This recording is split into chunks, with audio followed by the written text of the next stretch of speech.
We've made some progress. As you can see, I've got quite a bit of the schematic painted green and blue and red, and that's just my coding system.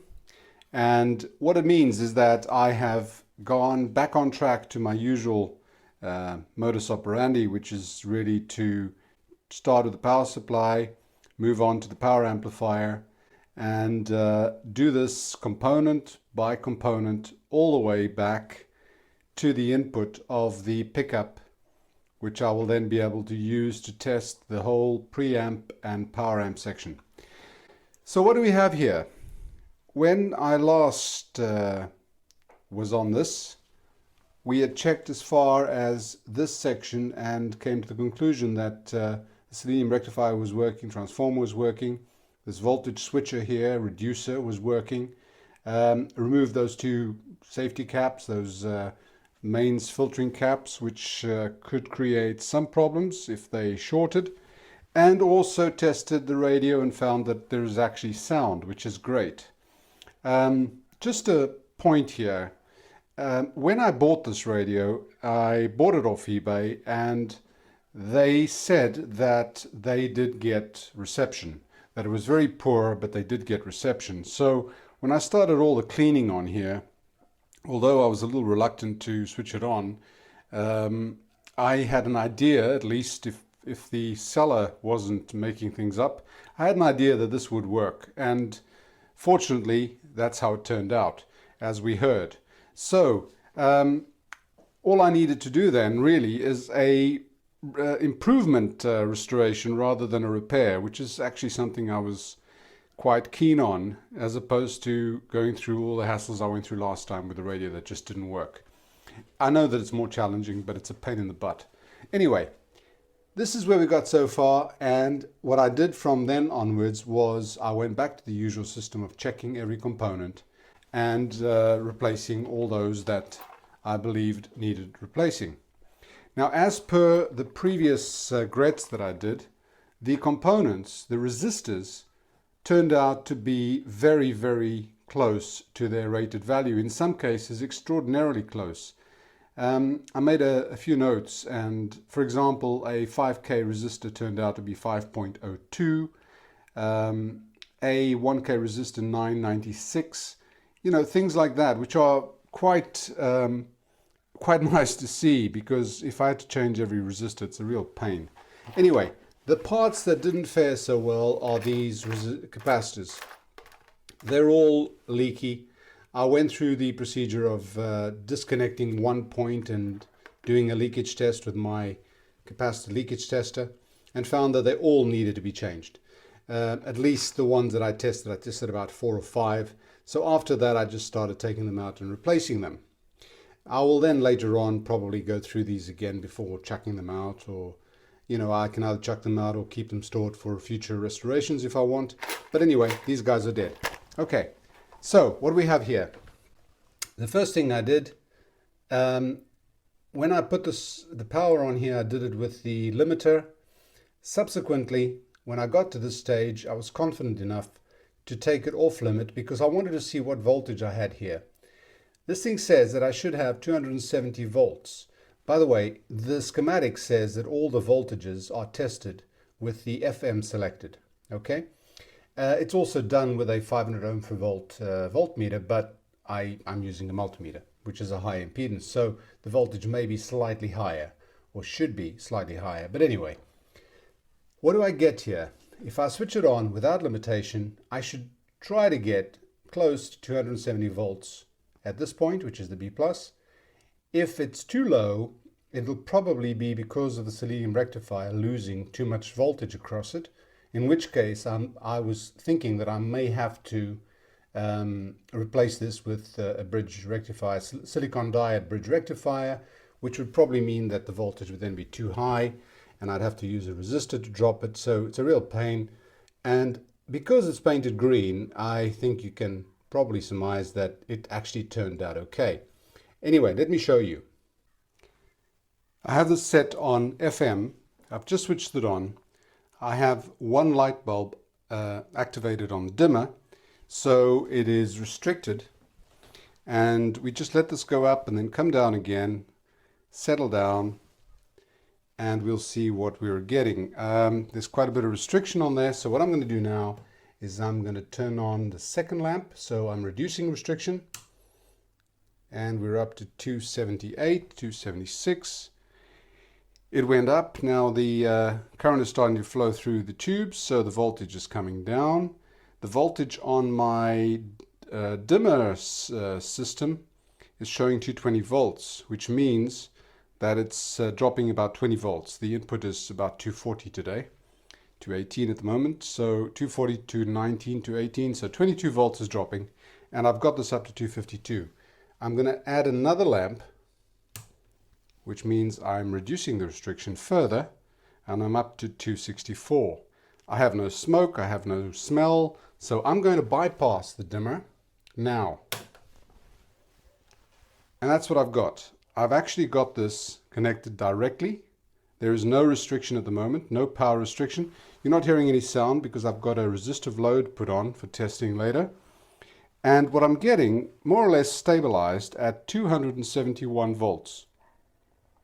If you recall on the schematic, it calls for 270 volts, so we're near as damn it spot on. Which means the Selenium rectifier is doing a good job. I don't have to worry about that, which is a relief because I really don't like doing it. And this one is a strange one. It's a circular one, a tubular one, which is even more difficult to change than the other one, than those little rectangular ones they have. And I don't have to worry about putting a resistor in series and dropping the voltage and all that. So I've got this thing spot on FM. Let's just see what happens when I activate that power reducing switch. There we go. It comes to about half the voltage, half the B+. And back up. 270, 271. That's on FM. Let's try MIDI shortwave. Shortwave goes up slightly to 275, which is usual as well. All right? So we have on FM, back to FM, 271, call it 270. Which is exactly what we expect from the schematic, which is brilliant news. All right? So, onwards from there, I started on the capacitors. What this voltage does, there's the 270, supposedly drawing 68 milliamps. That goes up there, goes into the output transformer, through the output transformer, and into the anode of the EL84 output tube. So far, so good, pretty standard. What they do have here is they have a 1 nanofarad capacitor across the primary of the output transformer. What this does is effectively drop some of the high frequencies.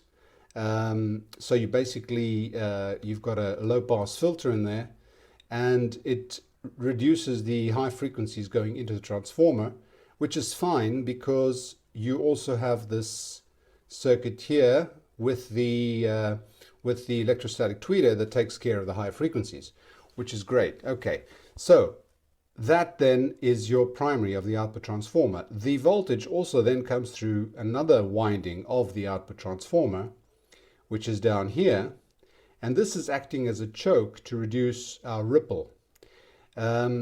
It's just a choke. It meets a resistor here, which was spot on in value, and it comes to the second filter can.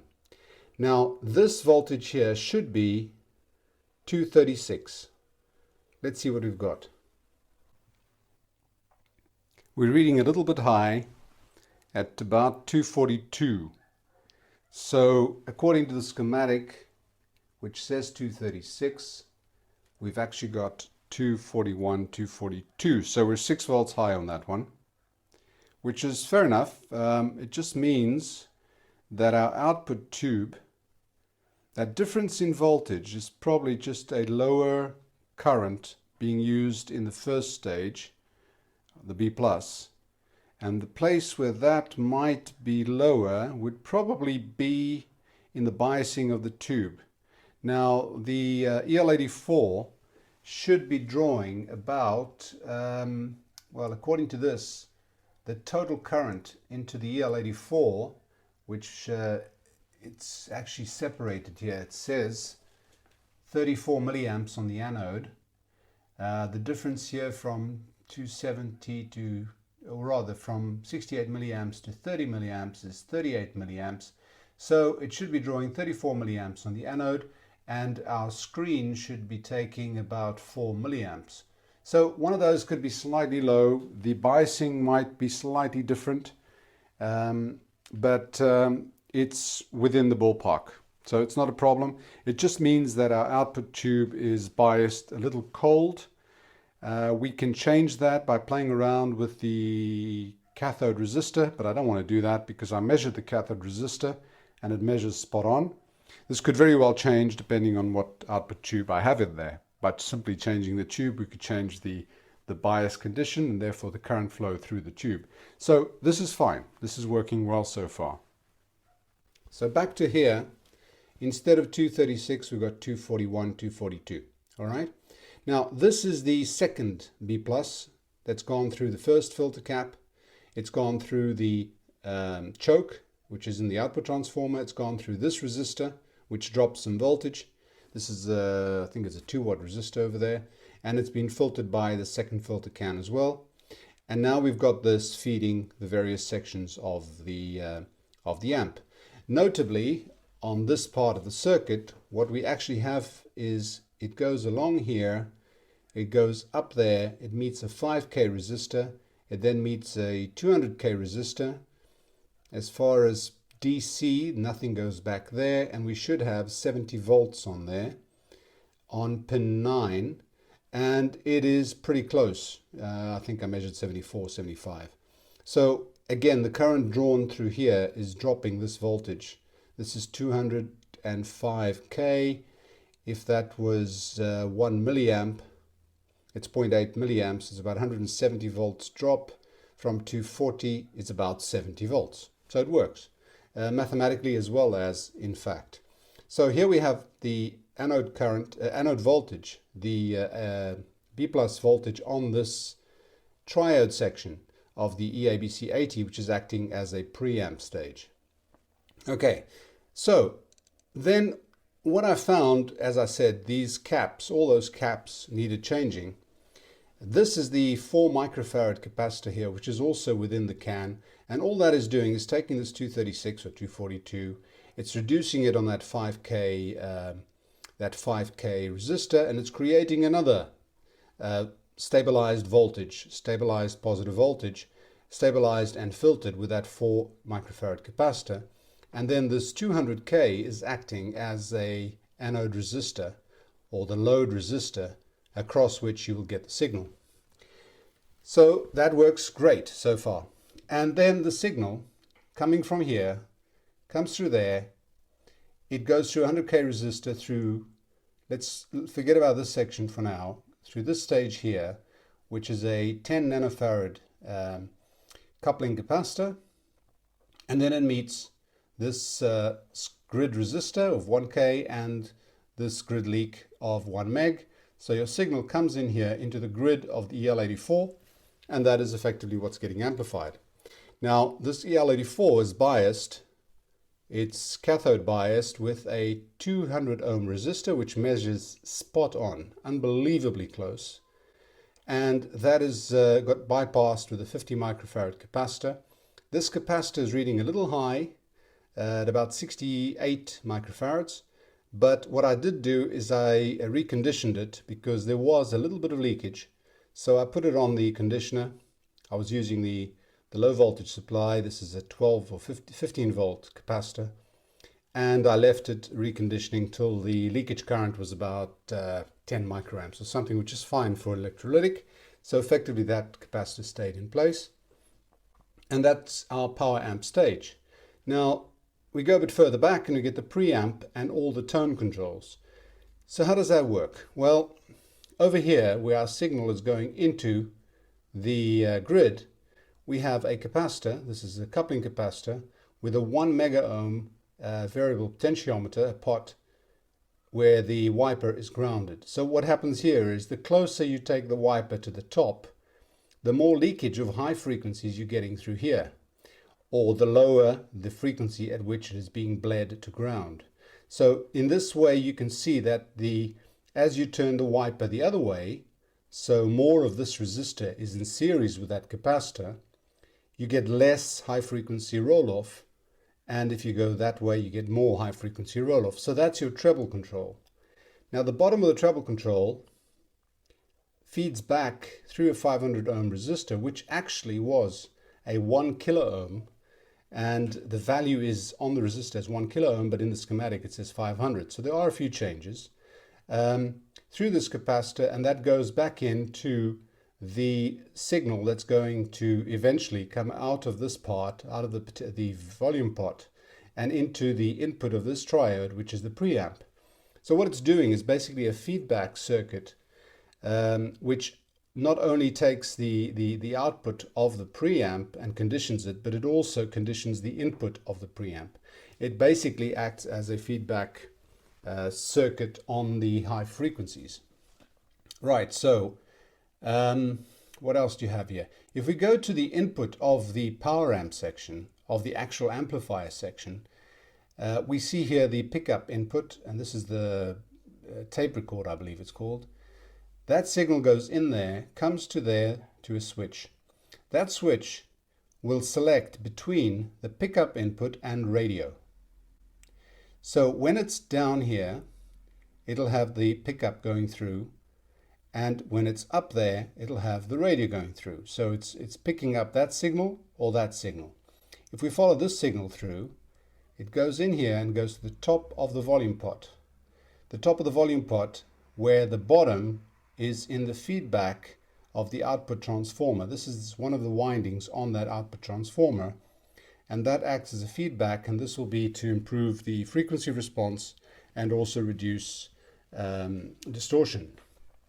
So you adjust the volume there, the signal comes out of the volume pot and goes through there, through that cap, which is also replaced, and into the grid of the preamp stage of that tube, which is, it's got a grid leak resistor of 20 meg to ground. So this is basically self-biasing. You don't have cathode bias here. And that's how that part works. So the preamp does the amplification, the signal goes through there and goes out that way. Around this volume pot, you have various, you've got two fixed values here with resistor capacitor networks, some of which, like this one here, is connected also to the feedback. And what this is doing is, again, conditioning your signal so that your volume, your tone control is actually working on the feedback circuit as opposed to working on the signal going through to the amplification stage. This is pretty common with the German radios. The Graetz is one of them, the SABAs and Loewe-Optas. They all tend to use the system, especially radios from this era. This is a 1953 one. They do the signal conditioning in a feedback circuit that involves the tone controls, and here's the bass control, and also involves the volume control. So after all this is done, and I will show you in a minute, you'll see the components that were changed, cleaned. You know, this whole section, once I've painted it, it means it is done and dusted and working. It means that I've got everything fixed and ready and restored, corrected up to the input of the pickup, which is basically the input of the amp. And I can then feed a signal in here and get the final output out of the speakers. One further thing that I haven't spoken about is the electrostatic tweeter. And the way this works is from this screen voltage, one side of the tweeter has got a screen voltage of, in this case, where was it, 236 or 241 volts. So that side's seeing 241 volts. This side has this thing going through a 5K resistor to ground. So it's effectively grounded through that resistor. So this is seeing a high voltage across it. And that's exactly what happens in terms of DC. It sets up a high voltage across it. And then the audio signal comes out of here rather. That's where your audio signal is going into the output transformer. That audio signal effectively is getting halved, at least in the higher frequencies, because you've got a 5K resistor there and a 5K resistor there. That capacitor is just creating DC blockage. But in terms of AC, you're seeing a voltage divider between there and ground. So half of your signal is modulating this statically charged electrostatic tweeter, and hence you get the sound. We haven't heard that yet because I haven't connected the tweeter in. I normally do that just at the end.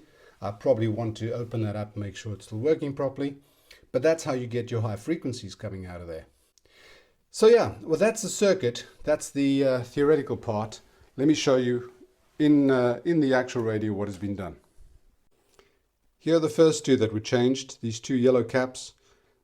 These are, the top one is the one going to electrostatic tweeter, or actually isolating DC from the other side of the electrostatic tweeter. Those red resistors were spot on value. The bottom right one is the one that is actually across the primary of the output transformer. That was also replaced. So on the top side, these were the two components that were replaced. If we look at it from the underside, you can very easily see what parts have been worked on. These are all those caps around the tone control. You have the volume control down there. These are the caps around the volume control and the tone section. We have a coupling cap. This is the output from the radio. So this basically is the one that's sending the radio signal to the selector. That one there is sending the pickup signal, or the other way around. Anyway, you got two of these. One feeds the pickup signal, the other one feeds the radio signal to that first selector switch that I showed you on the schematic, which is the one that's going to go into the preamp and get amplified. So these guys were coupling caps. They were replaced. All the resistors were checked. Some of them had to be brought out of circuit to check, but a lot of them you can actually measure in circuit and the values show you that it's correct. This guy here is the coupling, bypass cap on this resistor, which is the cathode resistor for biasing the EL84, which is down here. This is the cap that turned out to be fine. I reformed it a little bit, so it's got very little leakage, and the value is slightly higher. It's not greatly higher, so I decided to leave it in. I do try to leave it as original as possible. So what I have now is that this section here, these 2 points here, are the input for the amplifier. So what I'm going to do now is I'm going to put a signal in from signal generator. I'll be able to show you on the scope what comes out, and we'll see how the tone control is affected and what sort of signal we're getting out. All right. So the signal generator is set to, in this case, 300 Hertz. Let's make it 500 Hertz, 600 Hertz. The amplitude is 300 millivolts RMS, which is about line level, I believe. And we'll activate that. And that signal is going into the pickup input of the radio. The radio has the pickup button selected. Instead of the speakers, I've got a 6 ohm resistor. It's actually two resistors make up 6 ohms. It's about 17 watts. It's not a problem. And I have the scope measuring across that. So now I have the unit on, it's warmed up, and my 500 Hertz is coming in, or is it 600 Hertz coming in? And I'm going to put up the volume.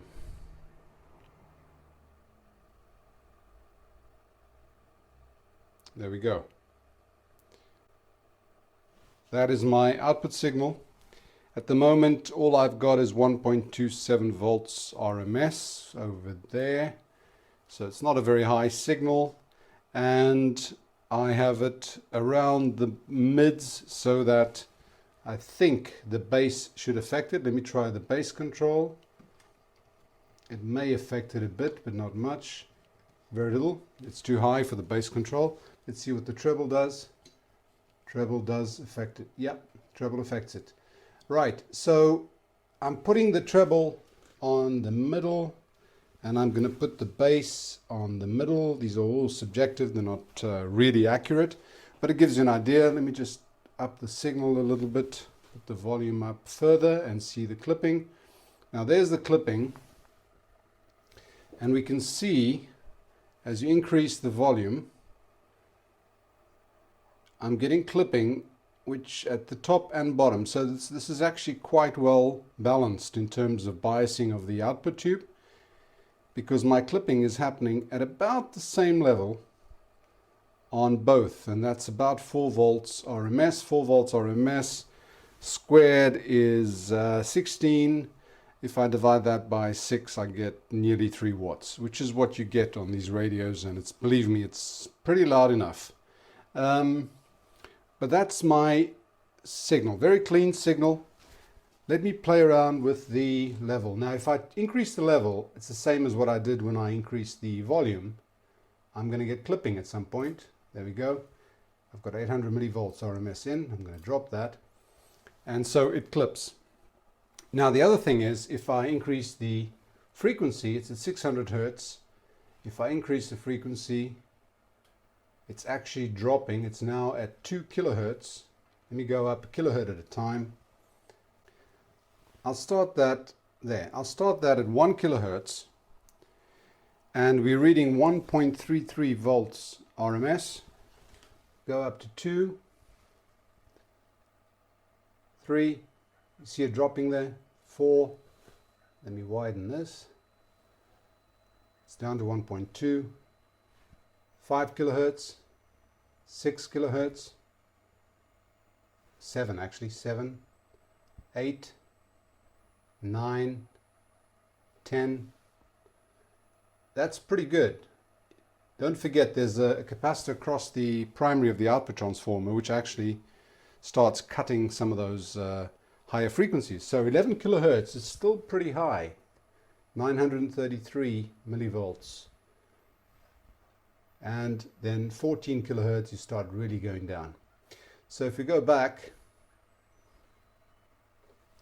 let's change the time base. And I'm at 1 kilohertz again.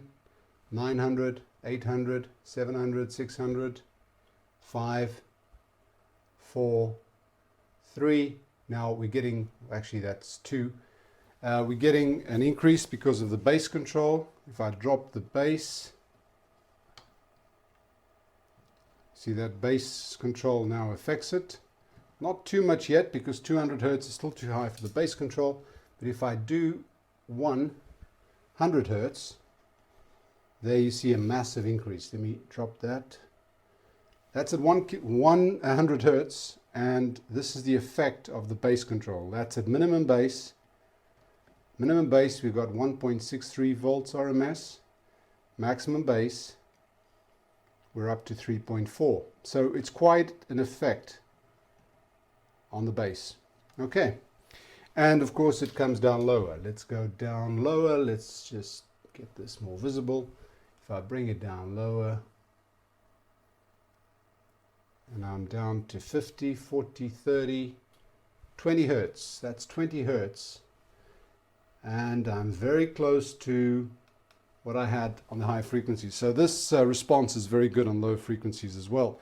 And bear in mind, this response is not actually the speaker response. This is on a resistive load, but it also shows me that the transformer is actually pretty wide range, pretty good frequency response on the transformer, because the tube can handle way higher frequencies. It's the output transformer quality that'll determine what sort of frequencies I'm going to get at the low end and at the higher end.